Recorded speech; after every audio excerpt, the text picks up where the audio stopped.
to another episode of MC Fireside Chats. My name is Brian Searl with Insider Perks and Modern Campground. Excited to be here. We've got one guest today because everybody else bailed on us last minute. We're on flights at the RV Industry Power Breakfast. Didn't give us but an hour heads up. So we're just, me and John are going to hang out here and talk about his campground, do some interesting things, dive into some good conversations. So how you doing, John? I'm doing well, Brian. It's nice to be here. So tell me, John, well, briefly introduce yourself first before I ask you questions. Tell us who you are and a little bit about your resort. Yeah, you bet. I'm John Thatcher. I'm the owner of Shady Oaks Camping Resort in Plattsburgh, New York. I've been an owner for almost 2 years. I purchased the resort and the campground in 2024, August of 2024. And since then, we've been deep in renovations, and I've been doing my best to kind of learn the industry and get the campground back online. So here's where I think I want to start. Let's do a little bit of a deep dive, right? We don't normally have enough time to ask one individual guest some of the questions that maybe the industry would like to hear and know about more when they're, because there's so many people, I think, since COVID who have come into the industry who have either bought or developed or, are part of a larger organization who's acquiring campgrounds. And as a result of that, and then what we're going through with the economy, like all the things have changed and the people have changed and so it's interesting to just kind of maybe pause and do a deep dive into an owner operator, especially one who's come in with kind of a fresh perspective. Is that fair to say? I think so. Yeah. Definitely have a lot to learn, but new to the industry. But sometimes that's a good thing, right? Yeah. We have, you already know this or you've learned this. I don't know enough about you to say which one, right? But we are in an industry that has been dominated by really the same people for the last 30, 40 years. And I'm not saying that as a bad thing. I'm just saying it because it is what it is, or at least the same type of people who are on the associations and in KOA and on the board of directors. And those are really, really smart people. They're brilliant. Nobody's saying anything bad about them, but so it's refreshing to be able to give of, my small part. And certainly there are other things that you're doing and other operators and owners like you, to give a voice to the people who have only been here 2 years, because as much as you don't know, there are things that your perspective, because you don't know those things, might be refreshing for the industry to hear, I think. But we'll find out together, right? No pressure.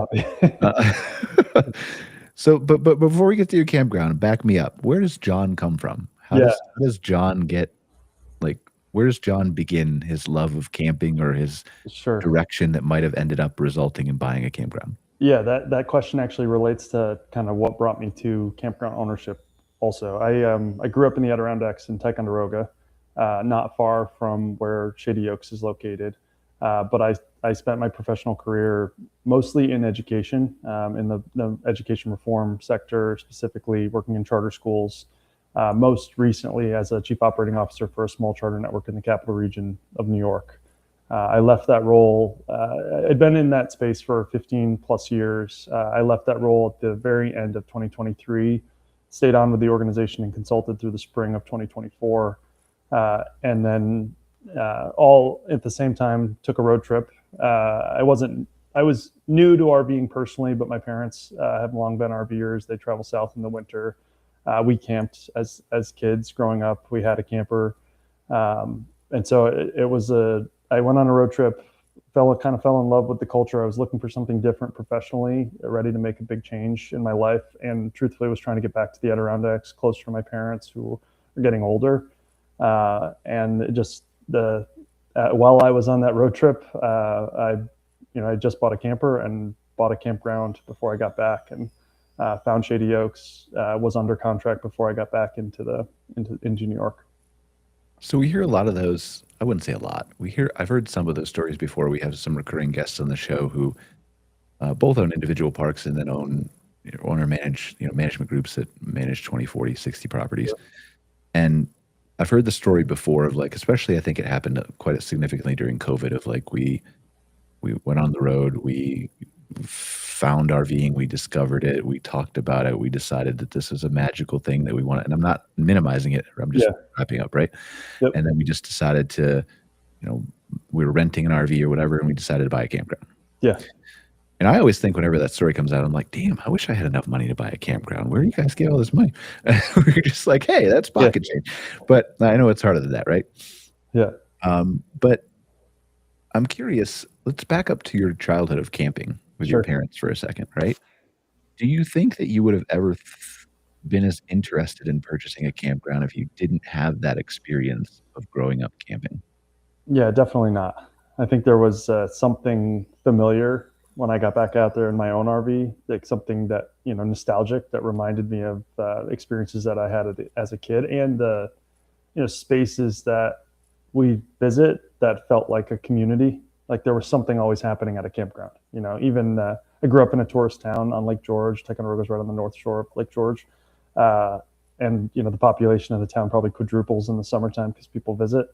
There's a campground just down the road from where I grew up. I was always sort of like interested in what was happening there because there was always there was a lot happening there. You could smell the campfires as you drive by on the highway. So I don't think I would have been interested in it if I didn't feel some sort of connection to it, to what I witnessed and experienced growing up. It's it's interesting to me because we've done, like, my company, Insider Perks, we do lots of stuff, but one of the things we started doing recently is industry research reports and looking at, like, pricing data, and we released in, I think it was December of last year, maybe January, we released a report on Gen Z and how they approached camping and how they viewed it and how they were maybe a little bit less involved in camping out of the box than, for example, your parents might be or your Yeah. generation might be, or older millennials. We find that's kind of the cutoff, right? Like I think I'm Yeah. a barely a millennial by like 1 year or 2 years. Hmm. So, um, but it's interesting to me. Like I think that what you're saying led you to ownership of a campground is the same thing that is something that should concern the industry. And I'm curious if you agree Hmm. with me, because I think that there are a whole lot of, and there are certainly exceptions to this. Like we were talking to, can't remember. I think it wasn't Erica. I can't remember. Ashley, I think, was the chair of the Arvik, Ojai Young Professionals. I kept calling it Arvik. That was their name a Hmm. couple years ago, before they rebranded. And she was on the show, and I asked her the same question. We were talking about the Gen Z report and how I said, you are actively involved in camping. I don't know if it was her specifically, right? But I talked to too many people, and I'm old. But you, you grew up on a campground. You were in a generational camping experience. Your parents Hmm. either owned it or you had, like you said, you camped when you were a kid. You Yeah. had that outdoor experience. You had the love of camping and RVing and tenting or whatever, right? Being outside, being connected to nature, which is something that generally in our American Western population, maybe Yeah. even globally, probably seems to have declined Sure. in the last, let's call it 20 years ish, maybe really 2010, 2011 with the advent of social media. And I think that is because we are no longer, this is my theory, and I'm very unscientific, so you can tell me if I'm crazy or not, right? Because we are no longer bored. Hmm. We no longer sit outside on the porch of the cabin or whatever and have nothing to do.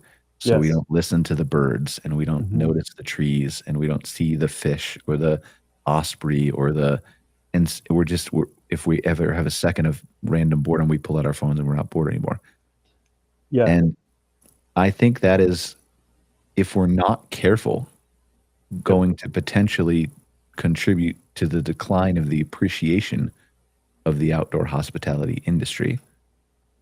I think Yeah. there are other people that will come in through cabins and glampings that will probably make it fine, but Hmm. I'm curious about your take on that.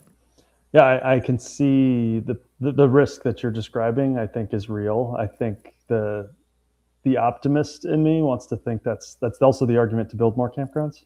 There's Yeah. an opportunity there to sort of broaden the appeal, or I guess depending on how you look at it, narrow, and Mhm. remind people of what's out there and what is the great thing about uh, joining a community at a campground, whether it's as a seasonal camper or out on the road. Because I think, to be honest, that's sort of what blew me away. I camped as a kid, but not as an adult. And I don't even, to be honest, I don't really, I'm an owner of a campground. I don't consider myself a camper. I RV to travel. I'm a full timer. I go south in the winter. I still hit the road. I get into as many campgrounds as I can to just get more ideas to bring back to my own campground. Um, and I think what I've been blown away by is the people who are out there kind of looking for the same thing as me, like that are, there's a community of people whether they're at Shady Oaks in Plattsburgh or any campground across the country, I can find something in common with anybody I meet because we RV and because we're out on the road and camping. Yeah. So then the question becomes like, how do we? I think the answer to your question is partially correct. Like what you're saying is part of the problem. It's correct, and that building more campgrounds, building more experiences is the way to provide something that enables those people to discover the outdoors. Yeah. Whether that's glamping as a glamping only resort, whether that's tents, whether that's RVing, Right. whether that's something that is still coming with Marriott and who knows what else they're going to build, right? But the question is like what we found in the Gen Z report is that most of these Generation Z and Generation A, and it's not really defined by generation, younger millennials, Yeah. right? But this age range that has been heavily influenced by social media, call it that, right? Helicopter parenting. Sure. Like I remember I used to be a kid, I used to crawl up a tree and fall out and I would twist my ankle or whatever. Like I feel like kids don't do that anymore. Yeah. I don't know. But That's anyway, so that we know that based on the research, and this is from psychologists and organizations, like it's not, that report was just a white paper. It wasn't our own research, right? So this goes across industries. We know that they like the outdoors. They are interested in the outdoors. They want to get outside. But what we think they don't know how to do is how to do that. Yeah. They were never taught resonates. that. Yep. Yeah. Yeah. So that how resonates. do we do that? Yeah. And part of me thinks too, there's like, in some cases, there could be an affordability component. If you look at the price of an RV today, it's a little bit, it's intimidating to think as a younger person, like, can I afford that? It feels like a luxury. It is a luxury. But then on the other side of that, one thing that we're starting to think more about is how do we get more, we just added, or I guess renovated or got back online a bunch of tent sites. And trying now to think, how do we market that to, there's a demographic of people who are looking for that. And I think we have some really nice sites now newly available for tent campers. But this question of how do we get in front of people who are looking for that, that's a different group and a different appeal and a different strategy than what I think we try to employ for our typical RV campers. I think your economic thing is spot on. I want to set that aside just for a second, and we'll come back to that, right? Because it is an important thing. I think that what we found in that white paper, and again, I'm just reinforcing that I'm old and forget things, and it's been like 4 months since we released it, right? But generally, what I think we found in there is that there's just a nervousness. There's a, because of social media and all the intangibles and the fact that any mistake that you make now lives online forever, potentially shot by your friend or somebody that is trying to bully you or whatever else. Right. There's this fear of, if I go outside, I don't know how to pitch a tent. I don't know how to get rid of bugs. I don't know how to be comfortable. I don't know how to whatever. And it feels like our industry is just assuming that what they want is Wi-Fi or whatever tech. And we are assuming that they have the same knowledge that we had or that our boomer parents had, and that they grew up noticing the things that they didn't grow up noticing. Yeah. And so that the only missing gap then is just marketing to them, when in reality, it's how do I ease their fear about coming outside? So I think that's the first piece of it that I'm curious to hear your take on. I know I'm making you a psychologist. Is that okay? Yeah, I mean, I'll do my best, but yeah, take it with a grain of salt. We can do a psychiatrist too if you have drugs. I don't know. No, but I think that's a really interesting.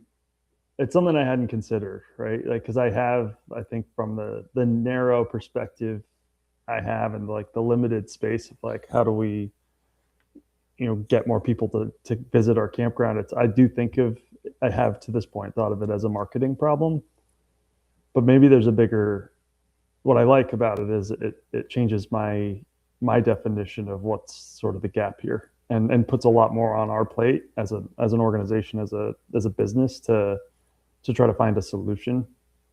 And I would say anecdotally, there's some like early day, like one of the things we did right off the bat was we not only do we have full hookup RV sites and seasonal camping, overnight camping, all that stuff. We have as I mentioned before, tent sites, and we have a glamping tent. And sort of the big picture thinking there from a business model perspective was we have to make this as accessible as possible, and people want different things. And what our mission is to like build a community, and how people access that is going to be different, right? But there's like there's core events, there's core functions, there's core things that doesn't matter if you're staying in a tent or staying in an RV, or you're here for the season, or you're in one of our glamping tents. You can have we're all going to share, whether it's live music or whatever that event experience. Is. Yeah, exactly. So I hadn't considered that there's more than just like apprehension about our product holding people back. Yeah. I mean, I don't think many people have, and I don't mean, like, I realize I'm walking a kind of fine line here, and I don't want anybody who's listening to the show to say that it's your fault or you should have considered this, or I figured it out so I'm smarter than you. That's not what I'm saying, right? Yeah. I think it's similar to, like, you grew up in a camping environment. If they grew up in their generational environment with their parents or whatever, or if they went camping or they went RVing, like, it's hard to put yourself in the shoes of, like, I'm a campground owner. I have kids. My kids have always been outside because I'm a campground owner. What do you mean Gen Z doesn't like to go outdoor? What are you talking? Look at my kid who's right next door to me, right? And so it's hard to disconnect when you've never been exposed to what I think the majority of Gen Z is in cities. Right. Yeah, and also hard to sort of imagine what that's, the perspective that they have, or people don't know what they don't know, right? So I don't know a lot. Yeah, same. Yeah. And so, how do we? It feels like an access issue through that lens a little bit. Like, how do we broaden? And this comes back to, I think, your original point. It's like there's some concerns here that maybe the industry should have about sort of growing the pie, so to speak. How do we get more people to see the appeal of the business, of this? I don't want to call it a business, but of the industry, of the experiences that people have while they're camping. Right, because it's not a hard sell. Like, once you and I'm guilty of this too. Like, I'm what you would call, like, if it even exists, a Zennial. I learned that on YouTube a few months ago, right? That weird middle ground between, I think, Gen X and Millennial or whatever. Okay. Yep. And so they call us this, at least according to a YouTube video that's probably just as equally unscientific as all the things I'm citing, was basically like, we started our lives. So I was born in 1982, right? I'm 44.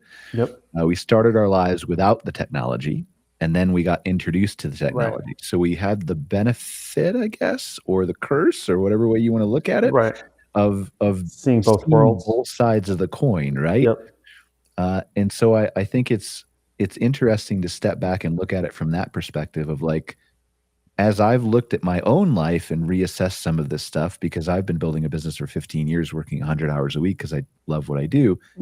But I've stepped back and realized, as I've started to finally go on more vacations, because I've had a girlfriend for 5 years now, and I need to do that. Apparently, I can't just lock myself in the office. But as I've started to do this, I've realized, like, I've said this on the show before, I think, but I took a vacation to Vancouver Island. I live in Calgary, Canada.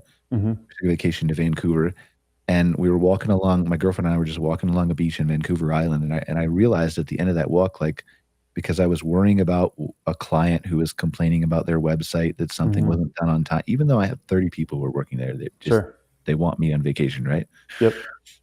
And I started to realize, like, I'm not even appreciating the ocean, the beach that I'm walking along. Like, it's completely abandoned. It's beautiful. And so I started trying to reframe my thinking around there. And I was in Key West for vacation for a couple of weeks, but for 3 days, we stayed after the Florida Alabama Campground Conference. We stayed on what was really glamping, a houseboat. Yep. It was like, it was a catamaran. A guy tore down, like, the whole catamaran, and then built a cottage on top of it and moored it off of the, like, not in a marina, but 10 minutes away in the 4-foot water of Key West.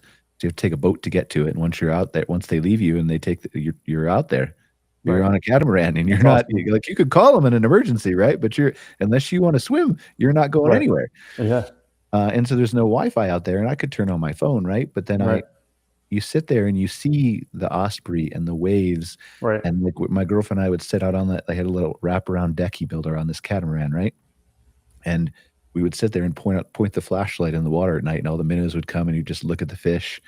and try to see like, the little ones would come and then the big ones would come Awesome. and then they would eat and so it just, those things are what you don't pay attention to. Those things are what, and I think I've assessed that and been able to kind of understand how I would imagine Hmm. Gen Z feels about the outdoors. If they sat there with a flashlight and saw the fish, Right. some people would be like, "That's gross. I never want to do that again. Ew, bugs, whatever," right? But I think the majority of people, 60, 70% of people would be Yeah. like, "Sure, I could maybe not look at the fish, maybe that's not my thing, but I could look at the osprey, or I could look at the waves, or I could sit on the beach, or I could look at the trees, or sit by the river, or take a float trip, or do something in the outdoors Yeah. that brings me closer to nature."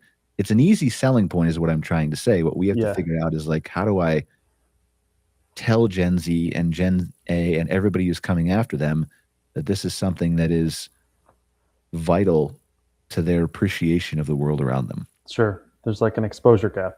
Yeah, Yeah. and it's hard because they want to be outdoors, but they don't know how to do it. So how do you bring them into a campground when the marketing that you're pushing out, not you Hmm. specifically, right, but generally as an industry at a macro level, just says the same thing it's always said, "Come camping with us. We have full hookups, we have tent sites, we have whatever else." Yeah. But it doesn't tell the story of the experience, and even if it did, the experience in many places, at least I haven't found one yet, is not specifically tailored toward Gen Z and that problem. Yeah. And what do you think that could look like? Because I like this idea of, Like, you one example I remember from the report, and you can download it on our website, it's on okay. insiderperks.com, it's a free report, like, you just gotta pop in your email or whatever, right? One example I remember from the report is it, we suggested, like, lanterns, so, like, Mm, colored lanterns, because there are some Gen Z who are shy and disconnected and not as social mhm, as, for example, we are or your parents are or whatever else, right? Because of that disconnection of social media. And so there are some who are interested probably in going camping who don't want to talk to anybody when they go camping. yeah, They want to be disconnected. They want to be left alone. They want nothing to do with anybody, right? This is the same type of thing you've seen with like I don't want to talk to anybody when I check in. Just like the boomers want to yeah. chat with people. Oh, They want yeah, to have a yeah, conversation, right? yeah, But the younger generations, I just want to get to my site. Like, I don't want to talk to you for 10 minutes about rules and everything else, right? Let me get to my right, site. right. Um, so I think there's some people like that, but then I think there's other people who, and maybe there's an overlap, but like where one person is like, okay, Tuesdays I want to do this and Wednesdays I want to do this, or today's the day I want to be social or not. So there's some overlap, right? But then there's the other people who are like, I do want to go meet people because I'm having trouble to doing this in real Mhm, life. And I understand, well, maybe I don't understand, but I'm slowly starting to learn because of the marketing that the outdoor hospitality industry is hopefully giving me, or the campground is hopefully giving me. I'm starting to slowly realize how much of a community potentially, or a lower barrier it is potentially at a campground to meeting other like-minded individuals such as myself. yeah, And then like I need to have a way to do that. So the idea that, I think AI actually came up with it, right? But the idea was is the green lanterns, like buy some lanterns from the store, yeah, put some either green paint on them or green tape. I can't remember what it said, right? Green paint, and hand them to the people when they come in and say like, if you want to be social, turn your light on to green, and everybody I who see. walks by you will know that you want to be social. And if it's off, they don't approach you. Yeah. I mean, So stuff like that, that's right? interesting. Yeah. I mean, what it makes me also want to say is like, we, and maybe this has been done already, but I think it's an interesting question. And how do we involve Gen Z in getting to an answer for that question? Right? Like, are there opportunities to survey? Are there opportunities to do focus groups? I think, because part of me also wonders if there's differences in by region. And Mhm. I'm in the North Country region of New York, which there's, and I hesitate to figure out the right words to describe what I think is different about the North Country. But there We're all is, guessing here, so feel free to guess. yeah, it makes me wonder if the demographic data that you're describing is true in the same ways in the North Country. I don't think so. Like, I think it's different. I mean, Yeah. I think it's probably close because social media has such a reach into our Yes. society. Yep. But I think, and you can tell me if this is along the lines of your thinking, right? And I don't, like, I've probably driven through the what cities does it include? Uh, there's some debate Close. about that, but I say anything kind of north of like Saratoga. Okay. Of New So York. like I've been I've been to Buffalo frequently. My parents Yeah. actually live in New York. They live in Olean, New York, Okay. in the middle of nowhere, really. Although Yeah. Olean's, I guess, a What's it? city. What's it close? Is that close? Is that Western New York? Yeah, Western New York. Yeah. Yeah. Yep. Yeah.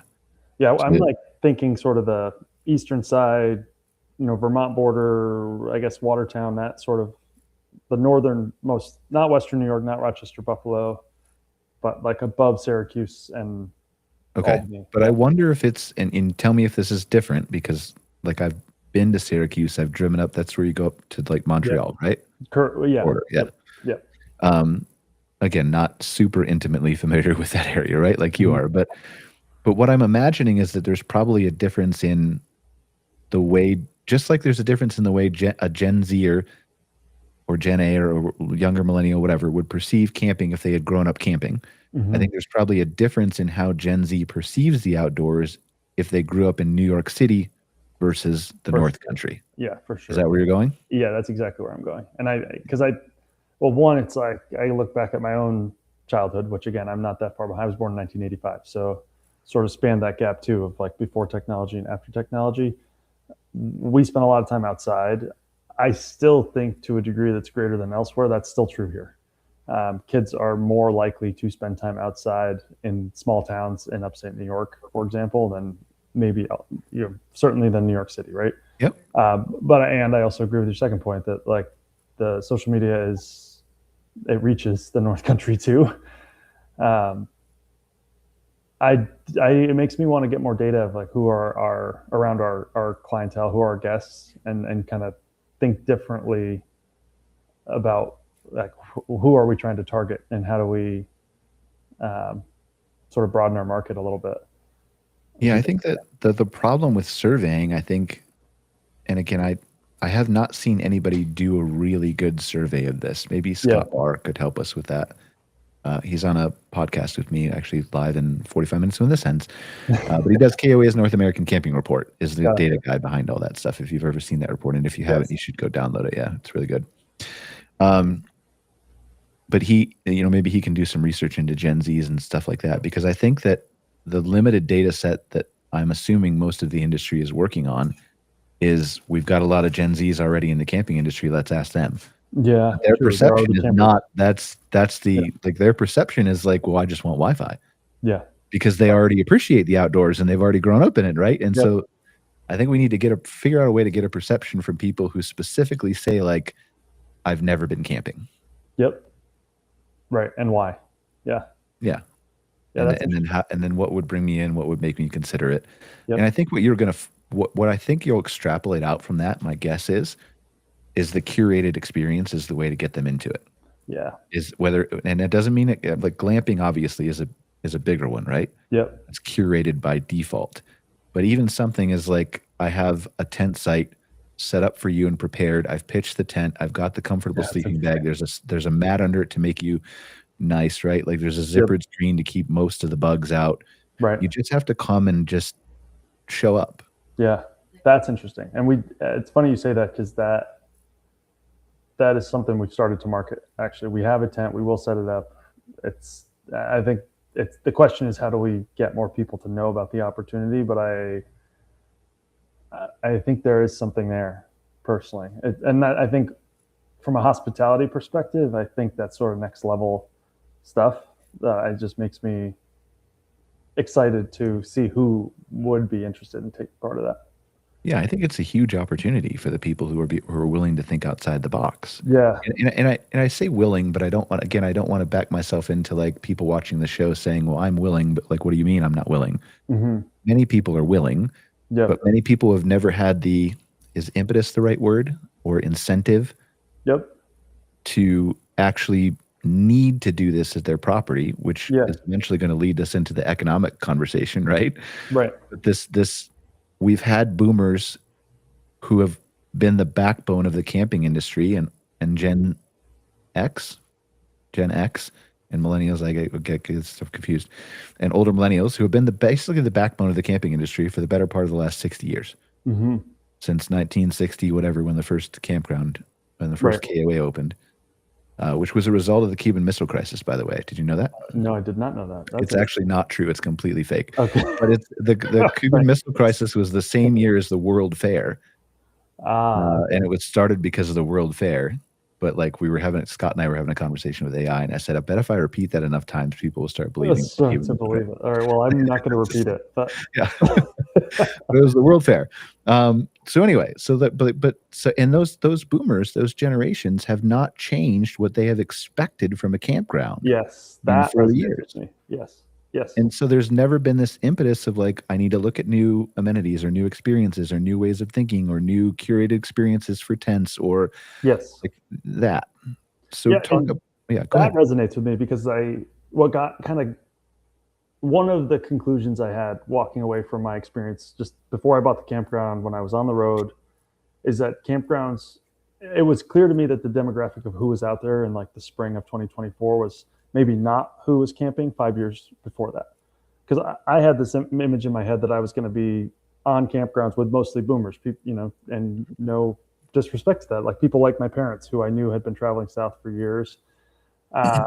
And what surprised me was there were people same age as me, with families, without families, on their own, working remotely, just like I was. Like 50% of the people in campgrounds were, I would by mental math, sort of in the same life spaces I was in, which kind of shocked me.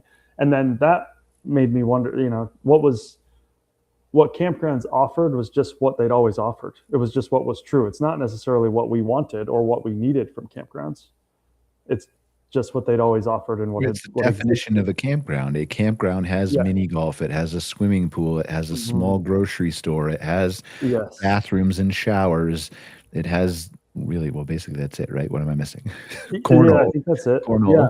And like not great Wi-Fi and my favorite ones I went to had like bars and restaurants, which felt like new and exciting, right? Places where people could hang out and gather. But again, it was this working theory of like, I don't think this is actually what people want. It's just what they've always offered. And so where's this conversation about what the campground industry should be and what people who, are participating in it, who are, customers or guests of our resorts, like what do they want in a campground? Not just not compared to what they've seen in other campgrounds, but like blank slate, what could we create that I think appeals to what people need and want today? And I think that makes it more accessible to the next generation as well. That would be my working theory, which is, I obsess a lot about business model because I think there's a lot of opportunities that are unique to our campground. We're close to things, for example, we're 10 minutes from everything in Plattsburgh. And so, but it feels like you're still out, but you don't, sacrifice, the opportunity to go to a Target or a Walmart or whatever you need. It's 10 minutes from here, which is appealing. It certainly was to me when I was thinking about where do I want to plant roots and build a business.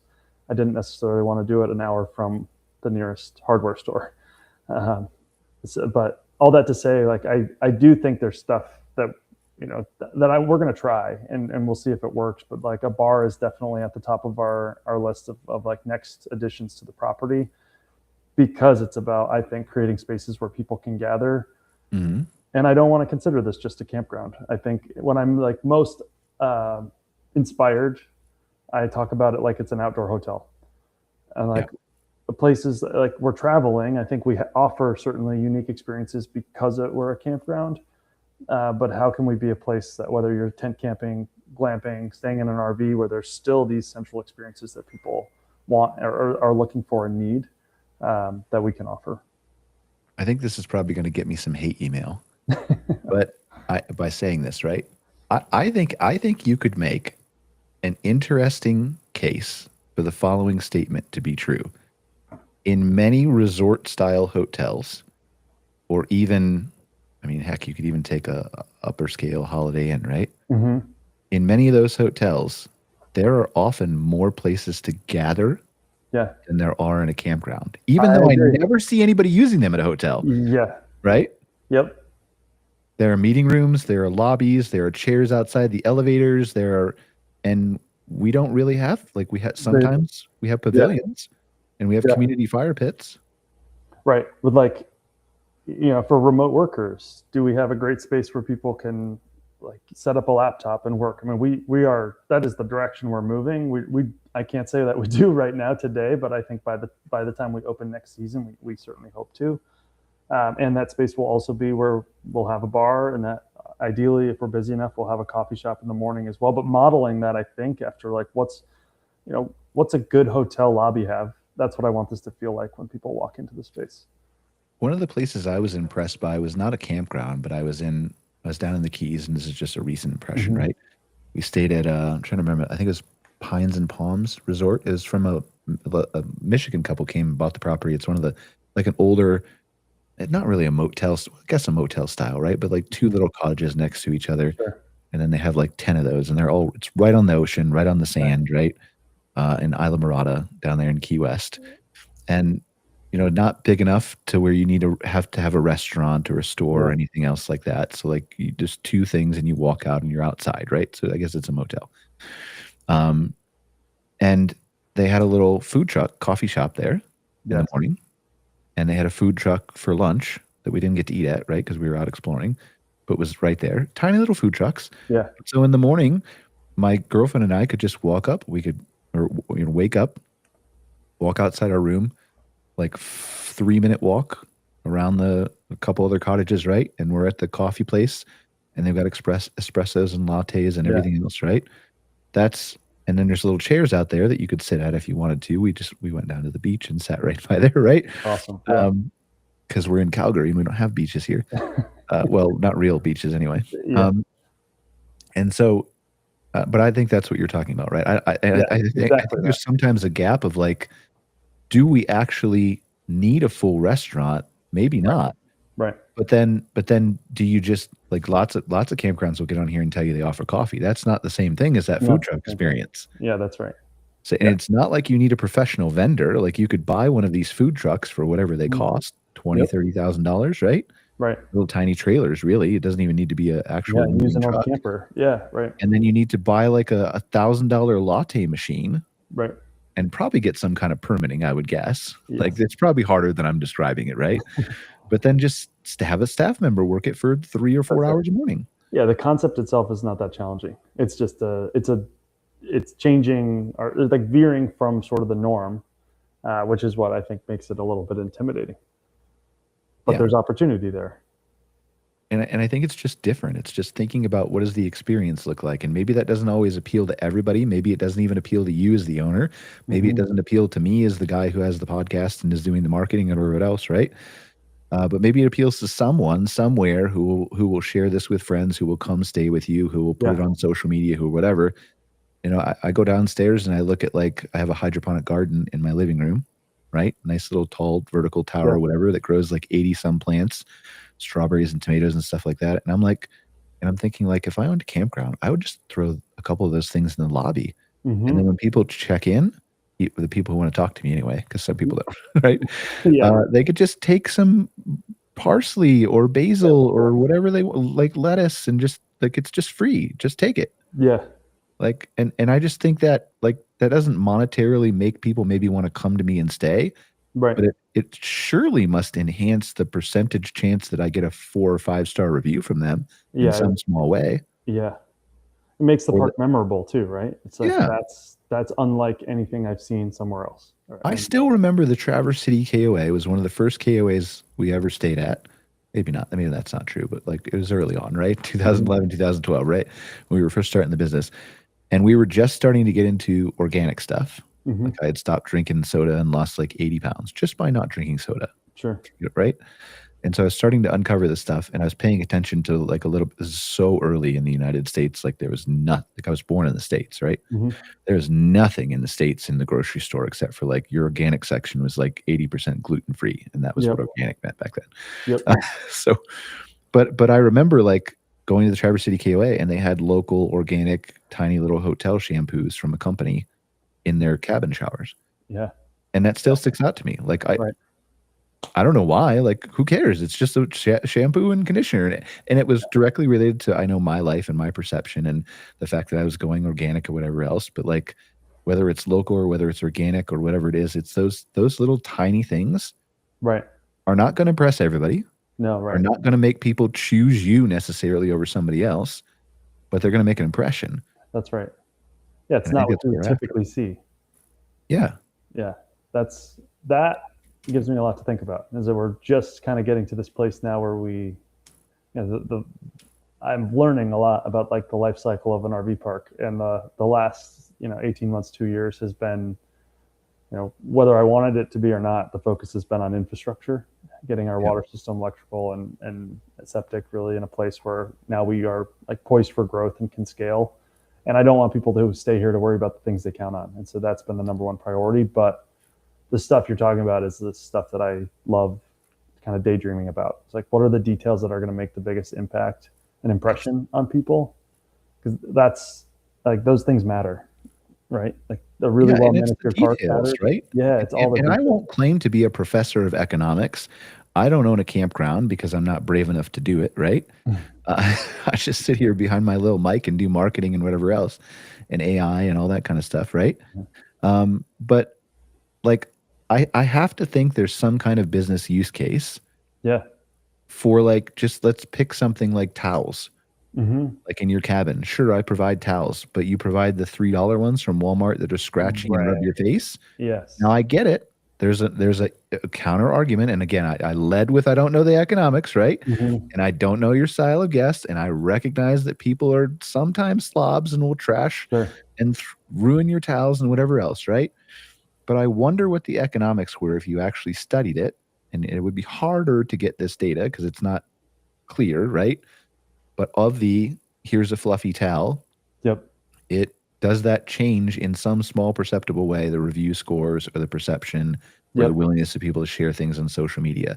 And if Yeah. you take those towels combined with the soap, combined with the hydroponic garden, combined with the whatever you want to do, right? 60 They other things, they build. there's so little.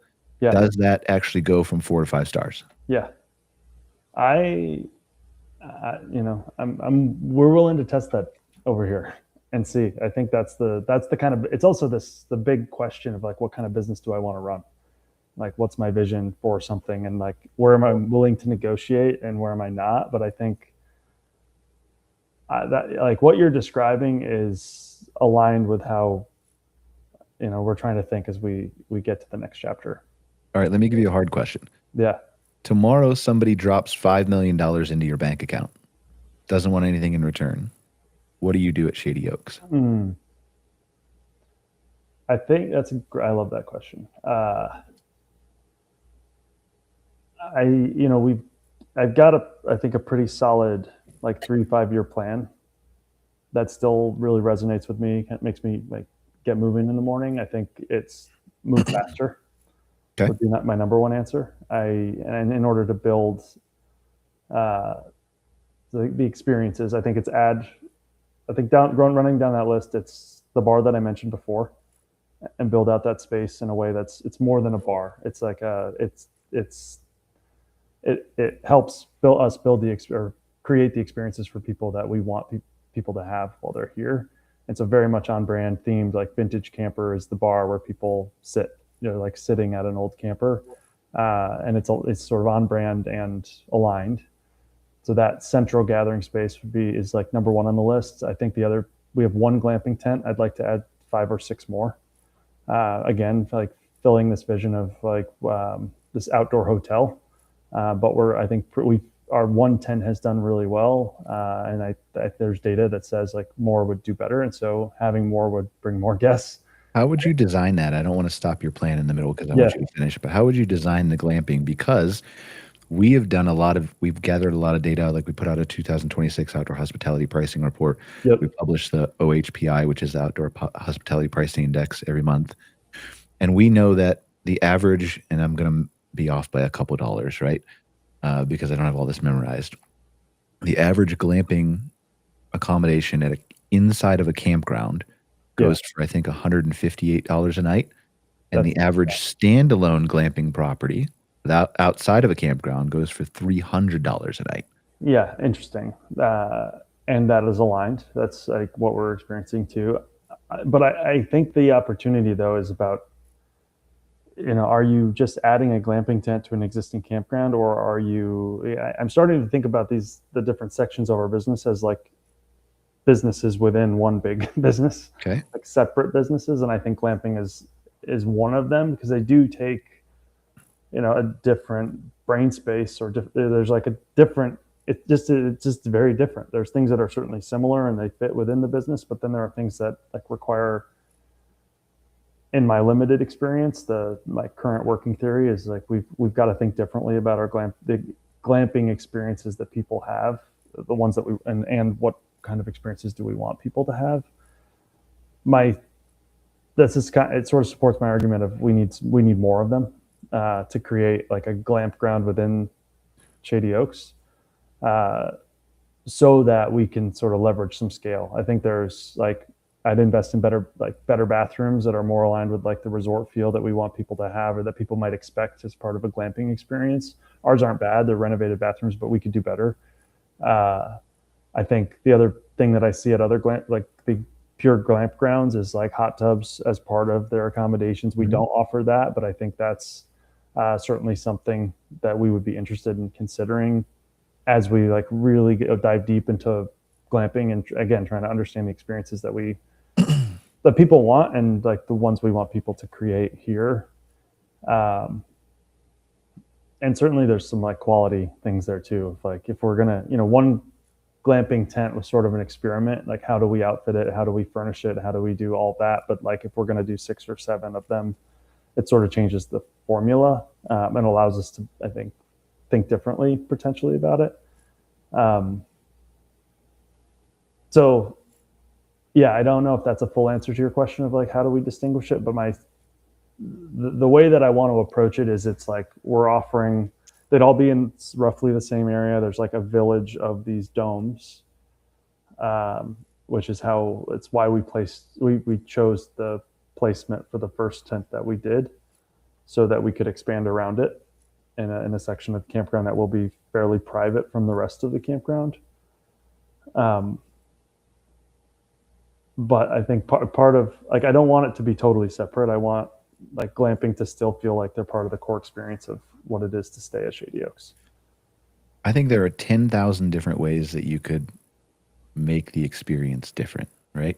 Yeah. I think if you asked me to boil it down, and remember, I'm the guy with no experience who doesn't know how to campground, so take it with a grain of salt when it comes out of my mouth, right?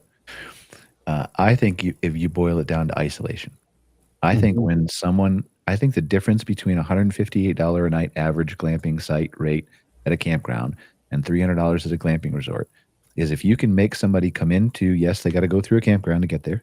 Yeah. I think if you can make them, when they step into their site, forget everything else that's around them, I think you can get $300 a night. I think you can. And Yeah. I'll give you examples of that, right? It's maybe not the best example. I'm sure it's much nicer now. There's a resort or a company up here called Charmed Resorts in Alberta. And it's the guy who used to be, he used to do Playground Masters on TLC, I think. He was the host of the show. And like he designed playhouses for Steph Curry and all kinds of other stuff, right? And so he turned and he started building these Charmed glamping resorts that are based on like storybook characters and stuff, like all custom built, like in his own warehouse. It's so talented, right? So we went and stayed at one of his resorts, like I don't know, 3-4 years ago now, something like that, when he was just kind of getting started. He only had, I think, one location. Yeah. But we went there and he had organized them all in like a village, and it was really spaced out. But like you kind of stepped into under an arch that was like a storybook, right? And I'm sure it's way better now, right? Like he was just getting started, and it was beautiful, but it was like it wasn't a complete village, but like it was organized in that way. And then you get to your accommodation, and you could see your neighbor because he didn't have trees built yet and all that kind of stuff, right? Right. But your yard, at least our yard, was fenced in. So you could walk into like a fence. Yeah, I like that. And you had like it was a little bit of privacy. And so there was a hot tub out back that was a wood fire, but we could actually we never used it because you could sit in the hot tub and your neighbors in the back were at their picnic table with a family reunion. And I was like, well, we don't want to do this in the hot tub.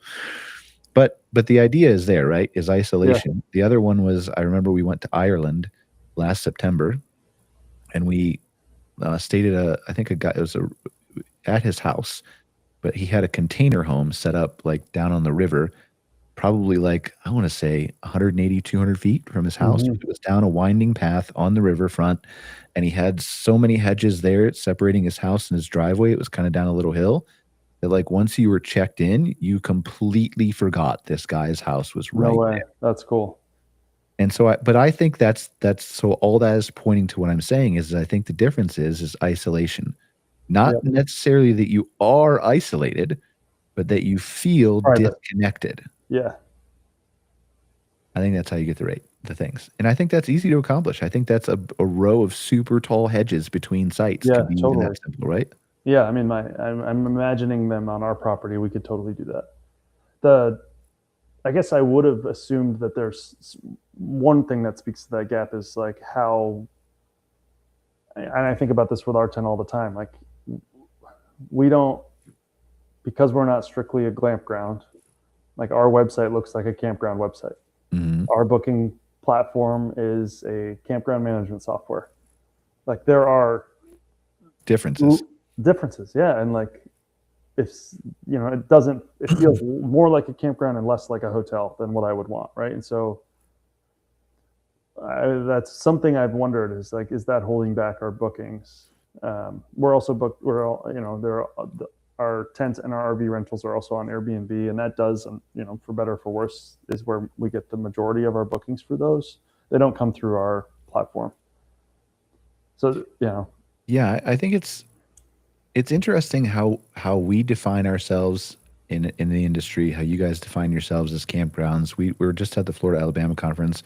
We pulled some data. I did a presentation at that conference in front of everybody, and we were talking about how the number one word that's used on Florida campgrounds homepages, and we went out, so we scraped 1,400 of these with an AI agent and looked at the stuff, right?